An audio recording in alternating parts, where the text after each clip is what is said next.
अस्सलाम वालेकुम ख़वातीनो हज़रात, मेरा नाम है तौसीफ़ उटाल। मैं ये वीडियो एक बंद कमरे में बना रहा हूँ, लेकिन वैसे ये वीडियो किसी जंगलों में बननी चाहिए थी। जब जंगलों का ज़िक्र करूँ तो मुझे याद आती है अपने एक पुराने दोस्त की। ये कहानी शुरू होती है 2011 से। 2011 में मेरा जब फैसलाबाद में यूनिवर्सिटी में दाखिला हुआ तो मेरी दाखिला होने से 2-3 दिन बाद अपने एक प्यारे दोस्त के साथ मुलाकात हुई। मेरा वो दोस्त इंजीनियरिंग का ख्वाब लेके 2 यूनिवर्सिटियाँ छोड़ के फैसलाबाद आया। वो तब मुझसे बातें किया करता था कि मेरा दिल करता है कि मैं जंगलों में रहूँ, वहाँ पे अपनी झोंपड़ी बनाऊँ, सब्जियाँ उगाऊँ और शिकार करके वो चीज़ें खाऊँ। तब हम लोग उसका मज़ाक उड़ाया करते थे, हमें लगता था कि ये हमसे उम्र में 2-3 साल बड़ा है तो शायद ये थोड़ा सटक गया है। तो लेकिन अब 12 साल बाद जाके हमें महसूस होता है कि वो सटका हुआ नहीं था, बल्कि इस वजह से हमने उसका नाम बाबा जी भी रख दिया कि ये बुजुर्गों वाली बातें करते हैं, पुरानी बातें करते हैं, तो हमने उसका नाम बाबा जी रख दिया। लेकिन आज 12 साल गुजरने के बाद हमें महसूस होता है कि ये उनकी दूरअंदेशी थी। ये उसकी दूरअंदेशी इसलिए थी कि आज जो हमें महसूस हो रहा है कि हम किसी जंगल के कानून में रह रहे हैं, ये मुल्क मुल्क नहीं है बल्कि एक जंगल बन चुका है, ये उसे ये बात 12 साल पहले ही समझ आ चुकी थी। आजकल सोशल मीडिया पे एक बड़ी ज़ोरों शोर से कैंपेन नज़र आ रही है और वो कैंपेन है रमज़ान में फ्रूट के बाइकआउट की। ये एक बहुत अच्छी कैंपेन है, हमें अपने हक के लिए खड़े होना चाहिए और अपनी आवाज़ को बुलंद करना चाहिए, लेकिन असल बात ये है कि ये कब तक ऐसे चलता रहेगा। कितने इस मुल्क में, पहली बात तो ये है कि इस मुल्क में कितने वो लोग हैं जो इस्तात रखते हैं इस बाइकआउट की, कि वो ये बाइकआउट कर सकें। बहुत सारी अवाम तो हमारी ऐसी है जो ये चीज़ें खरीद ही नहीं सकती, उन्होंने बाइकआउट क्या करना है।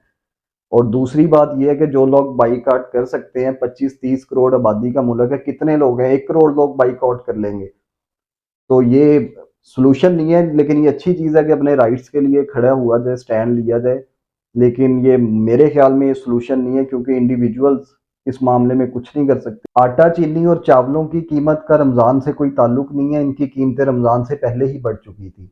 जो गंदम 2200 रुपये मन खरीदी गई थी, वो आज 5200 रुपये मन के हिसाब से बेची जा रही है। तो बात ये है कि बहैसियत कौम हम सारे के सारे ठग बन चुके हैं। हम बात तो हुक्मरानों पे डाल देते हैं, लेकिन ये सिर्फ हुक्मरानों का कसूर नहीं है, ये हम जैसे ही लोग, हमारे जैसा ही तबका, हम जैसे मिडिल क्लास लोग। बात ये है कि जिस जिसका दाव जहाँ जहाँ पे लगता है, छोड़ता कोई भी नहीं है। तो इसका हल जो है, सोल्यूशन जो है, वो ना तो अकेली हुकूमतें कुछ कर सकती हैं और ना ही हम जैसे लोग जो सोशल मीडिया इन्फ्लुएंसर हैं या आम लोग हैं, वो अकेले कुछ नहीं कर सकते। इसका हल मिलके हमें निकालना होगा। सब्जी वाला है जो आज फ्रूट महंगा बेच के पैसे कमा रहा है, उसका कोई बच्चा जब बीमार होगा और वो हॉस्पिटल जाएगा तो डॉक्टर उसकी चमड़ी उतार देगा। हॉस्पिटल वाले उसके मरीज को दाखिल नहीं करेंगे जब तक वो एक अच्छी खासी रकम हॉस्पिटल के अकाउंट्स डिपार्टमेंट में जमा नहीं करवा देगा।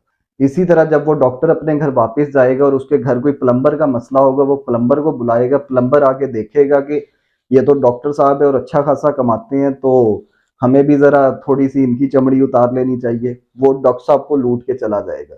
इसी तरह वो प्लम्बर वापस जाएगा अपने घर और फिर अपने बच्चों को स्कूल में दाखिला करवाने के लिए जाएगा, तो स्कूल वाले उसकी चमड़ी उतारेंगे।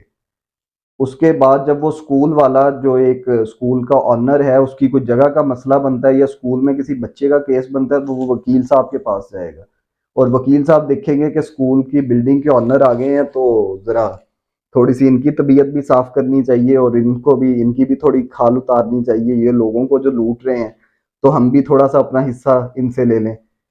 तो बात ये है कि ये सारी चीज़ें हमारी अपनी ही पैदा की हुई हैं, हुक्मरानों की भी गलतियाँ हैं।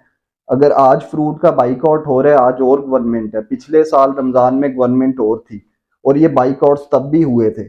मतलब बात ये है कि ना तो हुकूमत और ना आम लोगों से पिछले साल ये चीज़ें ठीक हुई और ना ही इस साल ठीक हो रही हैं।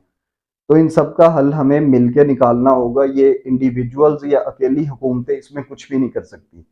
हुक्मरानों को चाहिए कि वो कानून की हुक्मरानी को बालातर लेके आएँ और जो हम जैसे आम लोग हैं, उन्हें चाहिए कि अपने आप को ठीक करें। अल्लाह हाफ़िज़।